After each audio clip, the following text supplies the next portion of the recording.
Hello বন্ধুরা, চলে এসেছি আবার একটা নতুন গ্রাফ নিয়ে। আজ বানাবো একটা ফুলের গুচ্ছ।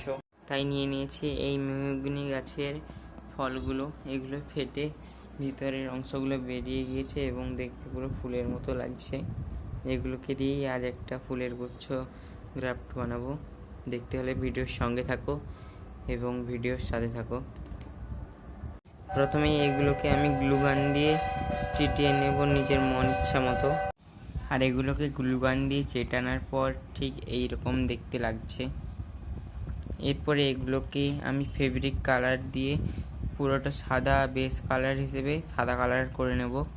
আর সাদা কালার করার পর দেখতে ঠিক এই রকম লাগছে। আমি এখানে এই ডাঁটিটাকে যেমন গাছের ডাঁটি হয় তেমনই রেখেছি সিম্পল। আর এইগুলোকে সাদা করে নিয়েছি। এরপরে এই যে এই ভিতরের অংশটা, এটাকে লাল বা হলুদ দিয়ে কভার করে দিতে হবে। এরপরে এই যে এই মিডিলটা, এটাকে লাল কালার দিয়ে ফেব্রিকের কভার করে দেব।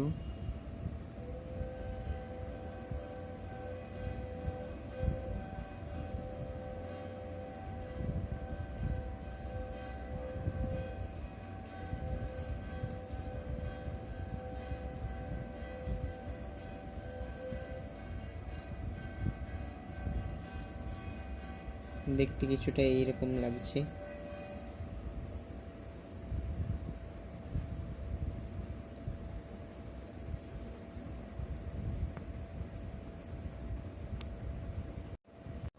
এরপর দেখতে এইগুলো কিছু এরকম লাগছে ফাইনাল টাচ দেওয়ার পর।